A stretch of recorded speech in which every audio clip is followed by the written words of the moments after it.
Crônicas do Amanhecer. Por Feijão, Centro Espírita Allan Kardec de Balneário Gaivota. Balneário Gaivota, 5 de setembro de 2024. A catástrofe gaúcha e seus refugiados climáticos. Parte 2. Estudos científicos apontam que a última década foi a mais quente do planeta. As queimadas, a exploração predatória, a mineração desenfreada, o desmatamento, a queima de combustíveis fósseis, entre outros, são elementos que contribuem para o aquecimento global e a ocorrência de eventos climáticos severos. O aumento sucessivo e ininterrupto das emissões de gases de efeito estufa tem acelerado esse processo. No recente período, diversos eventos climáticos extremos ocorreram pelo mundo, como o avassalador terremoto em setembro de 2023 que atingiu Marrocos alcançando 6,8 graus, escala, onde mais de 2.100 pessoas perderam a vida e 2.421 ficaram feridas. A catastrófica enchente em setembro de 2023 na Líbia resultando na morte de mais de 6.000 pessoas e 10.000 desaparecidos, o terremoto em fevereiro de 2023 que atingiu a Turquia e a Síria culminando na morte de mais de 50.000 vidas e milhares de pessoas feridas, inundações recordes em Hong Kong, incêndios no Havaí, entre outros eventos de menor dimensão, mas que igualmente deixaram um rastro de destruição e desafios humanitários anunciando um período de reação da natureza ao comportamento humano. No mesmo ínterim, em setembro de 2023, no Brasil, assistíamos impactados à morte de dezenas de botos na Amazônia, afetados pelo calor e no outro canto, acompanhávamos incrédulos a enchente que atingia 106 municípios impactando fortemente o Vale do Taquari no Rio Grande do Sul, RS, pelo enorme número de pessoas afetadas e cidades inteiramente devastadas. 8 meses depois, o Rio Grande do Sul é vítima de uma nova enchente, apesar de alertas, como o do primeiro relatório de avaliação nacional do Painel Brasileiro de Mudanças Climáticas, elaborado por 345 cientistas datado de 2013.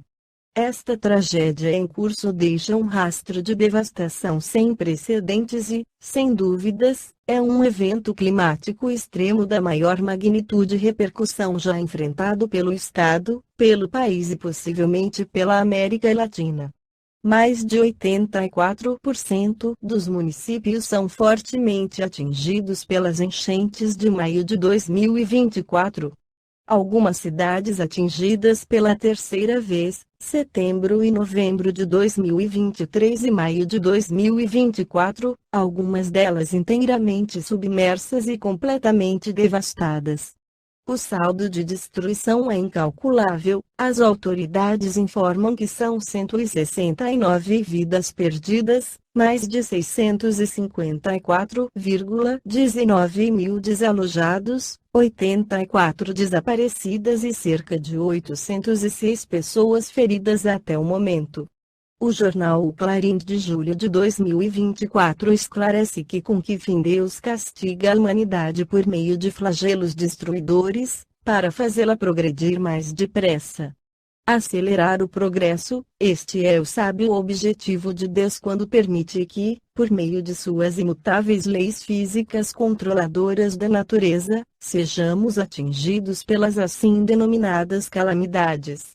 Mas, efetivamente, como esse progresso acontece, para o homem, os flagelos não seriam também provações morais, ao fazerem que ele se defronte com as mais aflitivas necessidades? Os flagelos são provas que dão ao homem oportunidade de exercitar a sua inteligência, de demonstrar sua paciência e resignação ante a vontade de Deus, permitindo-lhe manifestar seus sentimentos de abnegação, de desinteresse e de amor ao próximo.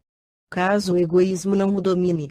Pelo texto, observam-se três mecanismos, pelos quais se pode compreender o modo como esse progresso se realiza, dão ao homem ocasião de exercitar a sua inteligência e como exemplo significativo deste exercício, pode-se tomar o Japão como um caso direto do atendimento desse objetivo. Avançadas tecnologias de engenharia civil desenvolvidas há anos pelos japoneses visam a minimizar os prejuízos e mortes causados pelos desastres naturais, frequentes, naquele arquipélago do Pacífico. Hoje, muitos prédios no Japão continuam de pé após significativos abalos sísmicos, graças a dispositivos engenhosamente elaborados e instalados nas edificações. É considerado o país mais bem preparado para suportar terremotos. Não temos controle sobre as condições interiores da Terra, magma e placas tectônicas, mas quando elas nos surpreendem, por meio de vulcões e terremotos, e isso faz parte do processo evolutivo, nos dão a oportunidade de trabalhar mais a nossa inteligência, com o fim de aprender a lidar e atenuar os seus efeitos devastadores. Demonstrar sua paciência e resignação ante a vontade de Deus pode-se tomar o Brasil como exemplo concreto do atingimento desse objetivo.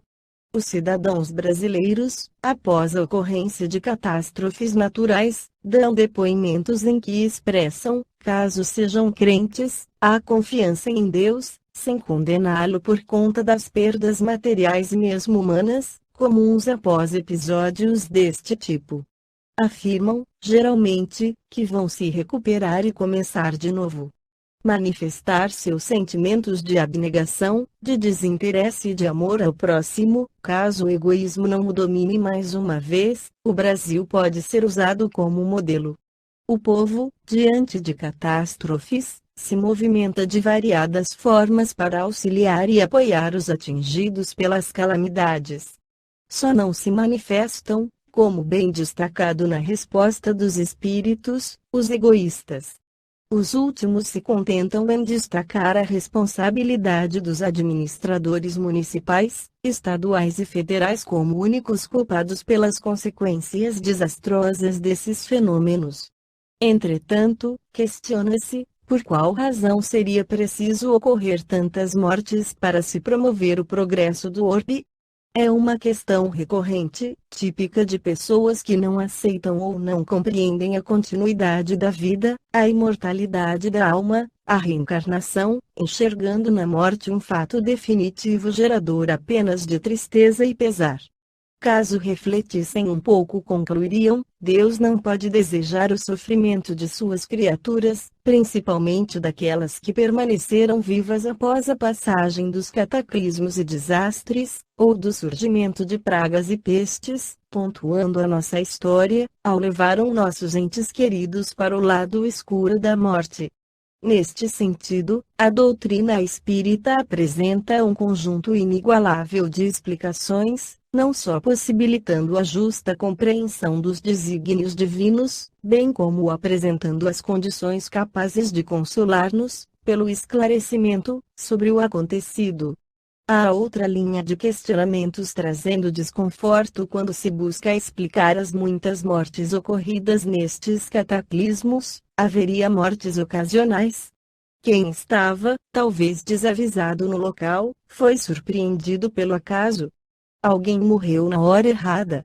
Como essas pessoas foram reunidas, na mesma hora, dia e lugar, onde aconteceram os chamados desastres? De início, destacamos que o espírita está muito bem informado sobre a inexistência do acaso, sendo assim, não é possível ocorrer uma morte acidental.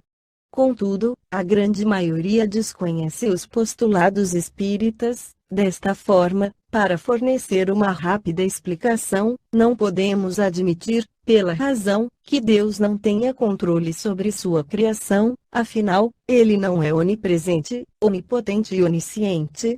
Se Ele é detentor desses três atributos, entre outros, não se pode jamais imaginar que alguém tenha morrido inesperadamente, em resultado de estar na hora, dia e local errados, como se diz no dia a dia, foi azar, ou pior, foi uma fatalidade.